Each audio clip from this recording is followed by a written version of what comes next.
नमस्कार, मैं रवीश कुमार। पेंशन को लेकर वाकई सद्बुद्धि आ गई है या कर्नाटका में चुनाव है इसलिए नई पेंशन स्कीम में सुधार के लिए कमेटी बनाई गई है। केंद्र सरकार ने वित्त सचिव टीवी सोमनाथन की अध्यक्षता में यह कमेटी बनाई है। इस खबर को पहले पन्ने पर छाप तो दिया गया है, मगर पुरानी पेंशन की बहाली को लेकर लड़ाई लड़ रहे करोड़ों कर्मचारियों को नई पेंशन स्कीम में सुधार नहीं, पुरानी पेंशन स्कीम की बहाली चाहिए। जिस तरह से इसे बड़ी खबर बताकर छापा गया है, उससे किसी को उम्मीद हो सकती है कि मोदी सरकार पुरानी पेंशन पर लौट सकती है, मगर ऐसी उम्मीद का कोई आधार नहीं है। इसलिए हमने सोचा कि आज पेंशन की बात करते हैं। हमारा साफ मानना है कि सरकार जितना काम नहीं करती है, उससे ज्यादा पैसा प्रचार पर फूंक देती है। जिन इमारतों की जरूरत नहीं होती, अपने प्रचार के लिए उससे भी भव्य इमारतें बना देती है। अब जब गोदी मीडिया खुद ही दिन रात सरकार के प्रचार में जुट गया है, तो सरकार को प्रचार का पैसा बंद कर देना चाहिए और इस पैसे से पेंशन दे देनी चाहिए। उसका ज्यादा प्रचार होगा। सरकार से विज्ञापन लेकर गोदी मीडिया उसका प्रचार करे, यह अच्छी बात नहीं है। अगर सरकार ने अच्छा काम किया है तो देश हित में देशभक्ति की बात करने वाला यह गोदी मीडिया ऐसे ही करके दिखा दे। ज्यादा नहीं, केवल 1 महीना। आप देख रहे हैं रवीश कुमार ऑफिशियल, हमारा यूट्यूब चैनल। आपने तो सब्सक्राइब किया ही है, लोगों से भी कहिए कि सब्सक्राइब करें, संभव हो तो ज्वाइन भी करें। और हां, वीडियो पूरा देखा कीजिए, काफी मेहनत से तैयार किया जाता है। दुनिया में 2 ही जगह हैं जहां पेंशन को लेकर बड़ा आंदोलन चल रहा है। एक फ्रांस है, दूसरा भारत। फ्रांस में पेंशन का आंदोलन राष्ट्रव्यापी और हिंसक हो चुका है, लेकिन वहां के मीडिया ने पेंशन आंदोलन को दिखाना बंद नहीं किया। फ्रांस एक विकसित और अमीर देश है, इसके बाद भी पेंशन वहां बुनियादी मुद्दा है। कई हफ्तों से चल रहा विरोध प्रदर्शन बढ़ता ही जा रहा है। राष्ट्रपति मैक्रों के पसंदीदा रेस्तरां में लोगों ने घुस के हल्ला मचा दिया। यही नहीं, जब फ्रांस की प्रधानमंत्री एलिजाबेथ बोर्न से बातचीत हो रही थी तो मजदूर संघ बैठक से निकलकर चला गया। फ्रांस की यूनियन ने 11वीं बार हड़ताल का ऐलान कर दिया है।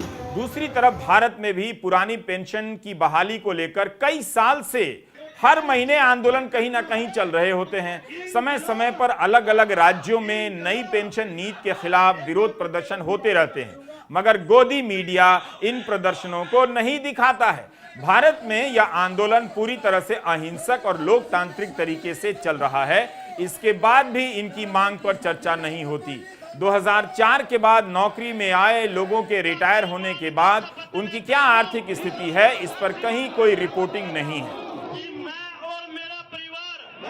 इसलिए आज हमारी इस पर त्वरित टिप्पणी है। मोदी सरकार नई पेंशन स्कीम में सुधार के लिए कमेटी बना रही है, मगर पुरानी पेंशन स्कीम की बहाली के लिए नहीं है। क्या यह कमेटी पुरानी पेंशन की वापसी का रास्ता बनाती है? कमेटी को जो काम दिया गया है उससे बिल्कुल नहीं लगता। इसमें बस इतना ही है कि न्यू पेंशन स्कीम में बदलाव की क्या क्या जरूरतें हैं, बताइए। आखिर यह कदम क्यों उठाया गया?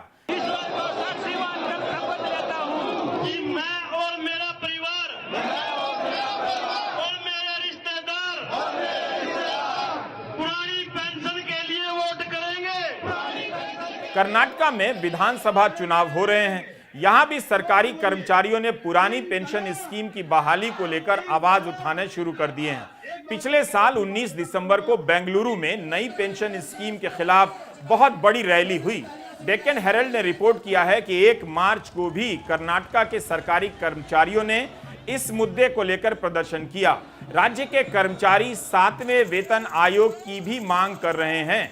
6 नवंबर 2022 की द हिंदू की रिपोर्ट है कि बेंगलुरु में नई पेंशन नीति के खिलाफ रैली हुई है।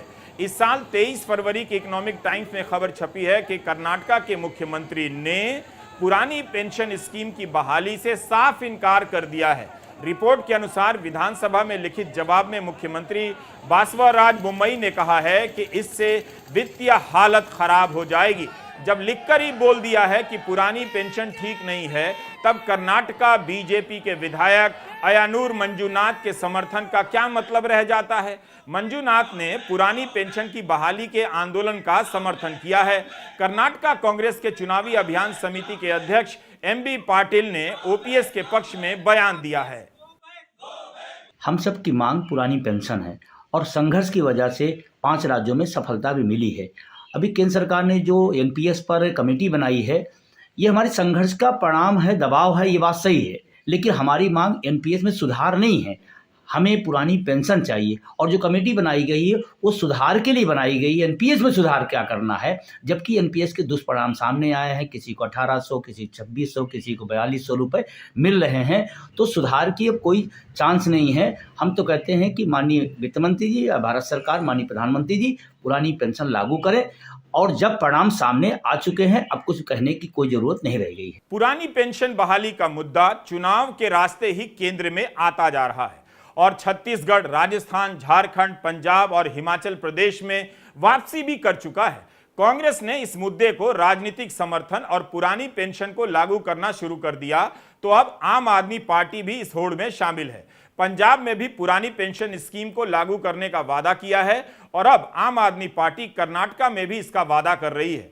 उत्तर प्रदेश के चुनाव में भी यह मुद्दा जोर शोर से उठा था, मगर इससे बीजेपी की जीत पर कोई फर्क नहीं पड़ा। लेकिन हिमाचल प्रदेश में बीजेपी की हार का एक कारण यह भी माना जाता है। क्या यही वजह है कि कर्नाटका चुनाव के बीच केंद्र ने या 2024 के चुनावों को देखते हुए मोदी सरकार ने नई पेंशन स्कीम में सुधार का कोई ऐलान किया है?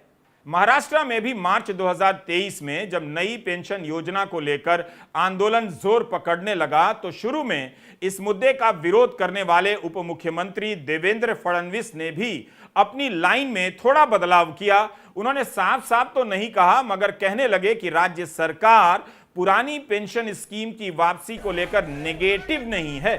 यह काफी सतर्कता के साथ दिया गया बयान है। लागू करने का आश्वासन बिल्कुल नहीं है, बस इतना है कि सरकार की सोच नेगेटिव नहीं है, हेडलाइन के लिए ज्यादा है। विधानसभा में फडणवीस ने कह दिया कि वे राज्य कर्मचारी संगठनों से इस बारे में बात करेंगे। इस बयान को बदलाव के रूप में बताया जा रहा है। इसके पहले महाराष्ट्र के उप मुख्यमंत्री कह चुके थे कि मोंटेक सिंह अहलूवालिया का मत है कि इससे राज्य सरकार के खजाने पर बोझ बढ़ेगा। अभी ही वेतन और पेंशन पर राज्य के बजट का 58% खर्च होता है। पुरानी पेंशन लागू हुई तो 62% होने लग जाएगा। राज्य के मुख्यमंत्री एकनाथ शिंदे इस मामले पर पॉजिटिव रुख अपनाने का दावा करते हैं, लेकिन यह मुद्दा अब बीजेपी को परेशान कर रहा है। ऐसा लगता है हर चुनाव में बीजेपी इस मुद्दे को टालती रही है, लेकिन अब कई चुनावों के बाद उसके लिए टालना मुश्किल लगता है। इसलिए बीजेपी इस मसले में पॉजिटिव होने के नाम पर बयान दे रही है। मगर पॉजिटिव होना क्या होता है? अगर यह मुद्दा सही है तो बाकी राज्यों की तरह सीधे लागू कर दीजिए। कहने के लिए तो संघ समर्थित संगठन भारतीय मजदूर संघ भी पुरानी पेंशन स्कीम की बात करता है, लेकिन उनके संगठन से सरकार और बीजेपी को कोई असर नहीं पड़ा, कोई दबाव नहीं बना। हाल ही में मध्य प्रदेश में बीजेपी के वरिष्ठ नेता और पूर्व मंत्री गौरी शंकर बिसेन ने पुरानी पेंशन की बहाली का समर्थन कर दिया। बयान छपा है मीडिया में। वे यहां तक कह गए कि अगर पार्टी से निकाल दिए गए तब भी अपनी बात से पीछे नहीं हटेंगे। हमारा आंदोलन लगातार देशव्यापी हो रहा है और एनएमओपीएस के बैनर तले पूरे देश की लड़ाई लड़ी जा रही है। अभी 16 अप्रैल को पेंशन संवैधानिक मार्च हर जिला मुख्यालय पे है। उसके बाद 1 जून से रथ यात्रा निकाली जा रही है। फिर 1 अक्टूबर को हम लोग दिल्ली पहुंच रहे हैं। पूरे व्यापक स्तर पर हमारी तैयारी चल रही है और ये हमारा हक है, संवैधानिक हक है। देश का 80 लाख शिक्षक कर्मचारी और अर्धसैनिक बल पेंशन से वंचित है। ये कहाँ का न्याय है? रही बात उत्तर प्रदेश में, जब वोट फॉर ओपीएस का अभियान चला, यहाँ 312 सीटों पर पोस्टर बैलेट में घोषणा करने वाली पार्टी के पक्ष में गया। उसका असर पूरे देश के अंदर पहुंचा, तमाम राज्यों में। हिमाचल अभी लेटेस्ट हुआ, जहां पर एक बड़ा सकारात्मक परिणाम आया हमारे मुद्दे के साथ, और वहां पर भी पेंशन बहाल हुई। हमारा ये अभियान मतदाता जागरूकता अभियान के अंतर्गत शिक्षित कर्मचारियों को, पढ़े लिखे लोगों को हम लोग जागरूक कर रहे हैं और कह रहे हैं कि आप जागरूक हों, वोट ज़्यादा दें और वोट अपने मुद्दे के साथ दें, क्योंकि मुद्दा हमारा पुरानी पेंशन है, निजीकरण है, इसलिए हम लोग इस पर जागरूक कर रहे हैं। और अभी कर्नाटका चुनाव में है या देश के जिन राज्यों में चुनाव हैं वहाँ पर हम लोग वोट फॉर ओपीएस की अपील कर रहे हैं और ये मेरा हक है। हम लोकतांत्रिक देश में रहते हैं। निश्चित रूप से आंदोलन आने वाले समय में व्यापक होगा, बड़ा होगा और हम अंतिम समय तक इस लड़ाई को लड़ेंगे। केंद्र सरकार को पता है कि यह आंदोलन गोदी मीडिया के कारण भले देश की जनता के सामने नहीं है, मगर बिना मीडिया के ही इसका दबाव बढ़ते जा रहा है। कर्नाटका में भी ओपीएस के लिए वोट देने का अभियान चल रहा है। बीजेपी के भीतर दबाव बन रहा है, मगर इस पर भी राय साफ नहीं है, लाइन साफ नहीं है। इस आंदोलन के मद्देनजर कभी समर्थन तो कभी कमेटी बनाने की बात करती है। यूपी के चुनावों में कर्मचारियों के आंदोलन और इस मुद्दे के बावजूद योगी आदित्यनाथ को राजनीतिक नुकसान नहीं हुआ। उनकी पार्टी दोबारा सत्ता में आई उनके नेतृत्व में, लेकिन यूपी में ही यह आंदोलन खत्म नहीं हुआ है। अभी 1 अप्रैल को काला दिवस मनाया गया। इस तारीख को यूपी में पुरानी पेंशन खत्म की गई थी। यूपी से ही पुरानी पेंशन से जुड़ी खबरों को अगर आप देख लेंगे तो पता चलेगा कि समय समय पर यहां इसे लागू करने के लिए कितने आंदोलन होते रहते हैं। 7 अक्टूबर 2018 को अमर उजाला की यह खबर देख लीजिए। लखनऊ के इको गार्डन में बड़ा प्रदर्शन हुआ। लखनऊ के बड़े हिस्से में जाम लग गया। खबरों के मुताबिक उप मुख्यमंत्री दिनेश शर्मा और मुख्य सचिव अनूप चंद्र पांडे ने उस समय आंदोलनकारियों के नेता, पेंशन बहाली मंच के हरिकिशोर तिवारी, रेलवे यूनियन मंच के नेता शिव गोपाल मिश्रा से बात की, मगर कोई हल नहीं निकला। इंजीनियर और कर्मचारी डिप्लोमा इंजीनियर्स महासंघ के महासचिव जीएन सिंह भी इस हड़ताल में शामिल हुए। उनका संगठन भी शामिल हुआ। इस बैठक में भी नई पेंशन योजना की खामियों को दूर करने की बात कही गई थी, मगर कर्मचारी पुरानी पेंशन की बहाली से कम पर राजी नहीं थे। बातचीत विफल हो गई। इसके बाद 25-27 अक्टूबर को फिर से हड़ताल का ऐलान किया गया। खबरों में लिखा है कि संयोजक हरिकिशोर तिवारी ने इस मुद्दे पर उच्च स्तरीय कमेटी बनाने की मांग की। कमेटी बनी या नहीं बनी, इसकी सूचना हमें मीडिया रिपोर्ट से नहीं मिल सकी, मगर इसी मार्च की यूपी भर की खबरें आप देखकर समझ सकते हैं कि वहां पुरानी पेंशन की बहाली को लेकर कितने आंदोलन हुए हैं। इसी फरवरी महीने में विधानसभा में मुख्यमंत्री योगी आदित्यनाथ ने साफ साफ कह दिया कि पुरानी पेंशन स्कीम लागू नहीं होगी। इसके बाद सपा के विधायकों ने सदन से बहिर्गमन किया था। राज्यों में सरकारी कर्मचारियों की संख्या करीब 5 करोड़ बताई जाती है। इनकी हालत खराब है जो रिटायर हो रहे हैं। रिटायरमेंट के बाद इन्हें दिखने लगा अब कि नई पेंशन योजना से जो सपना दिखाया गया था वो पूरा नहीं हुआ है। रिटायर हुए कई कर्मचारी अपनी हालत का वीडियो बनाकर इन दिनों फेसबुक पर डालते हैं और खुद को रील्स बना डालते हैं वायरल होने के लिए, मगर किसी का ध्यान उन पर नहीं जाता। आप दावे के साथ नहीं कह सकते कि ये लोग पेंशन से चिंतित होने के बाद भी हिंदू मुस्लिम में व्यस्त नहीं होंगे। जरूर बहुत से लोग हो सकते हैं। फिर भी नई पेंशन स्कीम से उनका घर चल रहा है या नहीं, जितना निवेश किया उतना मिल रहा है या नहीं, सरकार को अपनी कमेटी के जरिए इसे साफ कर देना चाहिए। इस योजना की तारीफ करने वाले बहुत ज्यादा हैं मीडिया में, लेकिन उन्हें आगे आकर बताना चाहिए कि व्यक्तिगत स्तर पर नई पेंशन स्कीम में जिसने निवेश किया है उसे मिल कितना रहा है, पुरानी पेंशन स्कीम से कितना मिलता, तब जाकर बाकी लोग इस योजना के बारे में ठीक से समझ पाते। प्रधानमंत्री मोदी को साफ साफ बताना चाहिए कि पुरानी पेंशन नीति पर उनकी अंतिम राय क्या है। देश भर में इसकी बहाली को लेकर बढ़ रहे आंदोलनों के कारण 5 राज्यों में पेंशन की वापसी हुई है। 9 फरवरी 2023 को प्रधानमंत्री बिना पुरानी पेंशन का नाम लिए सदन में कह रहे थे कि राज्य गलत रास्ते पर जा रहे हैं, तत्कालीन लाभ के लिए कर्ज लिए जाएंगे तो हमारी पीढ़ी क्या करेगी, आगे की पीढ़ी क्या करेगी।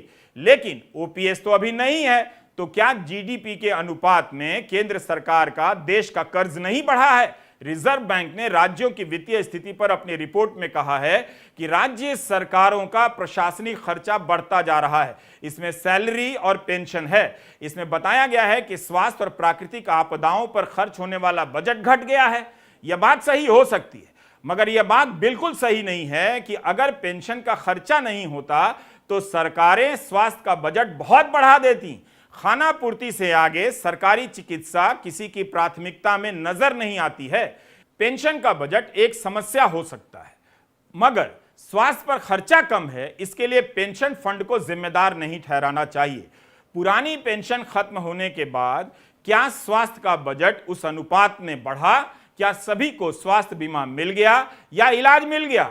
रिजर्व बैंक भी पुरानी पेंशन के लाए जाने के खिलाफ है। अभी ही राज्यों का पेंशन का बजट 2021-22 की तुलना में 2022-23 में 16% ज्यादा बताया जा रहा है। अनुमान के तौर पर मीडिया रिपोर्ट में पुरानी पेंशन के खिलाफ कई सारे लेख मिलेंगे, दलीलें देते हुए कि नई पेंशन स्कीम में भी राज्य सरकार को हिस्सेदारी देनी होती है।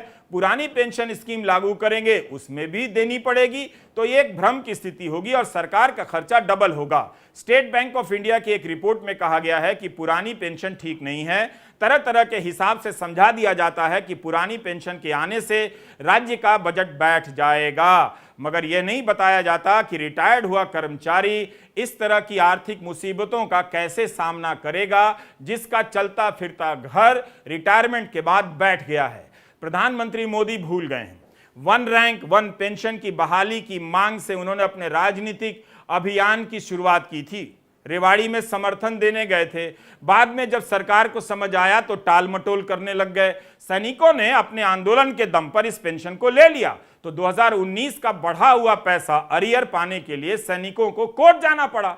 सुप्रीम कोर्ट के आदेश के बाद किश्तों में मिलना तय हुआ है, तो केवल राज्यों पर दोष नहीं मढ़ सकते कि पेंशन की राजनीति के दबाव में आ रहे हैं।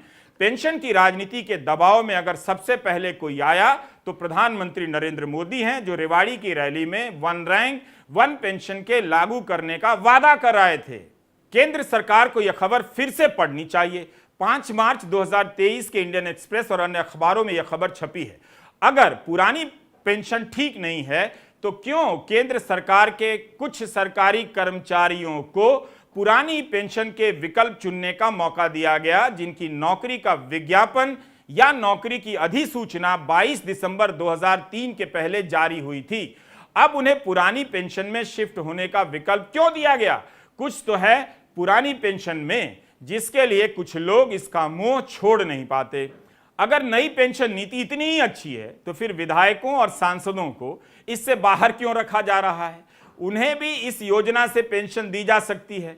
पेंशन की बहाली वाले हर दिन अपने मुद्दे को लेकर गोलबंद होते जा रहे हैं। वे भी सरकार के भीतर काम करते हैं, उन्हें भी हिसाब किताब आता होगा, दिमाग लगाना आता होगा, तो क्या उन्हें अपनी हालत का अंदाजा नहीं हो पा रहा है कि नई पेंशन स्कीम से क्या मिल रहा है? क्या कहा गया था? मिल ही रहा होता तो विरोध क्यों करते? कहीं इसका हाल फसल बीमा जैसा तो नहीं है? पहले कुछ राज्यों ने इससे किनारा किया, फिर किसान करने लग गए और खबरें पढ़ने को मिलती हैं कि किसानों को पूरे नुकसान की भरपाई नहीं मिलती है। बीमा कंपनियों का लाभ बढ़ता रहता है। नमस्कार, मैं रवीश कुमार।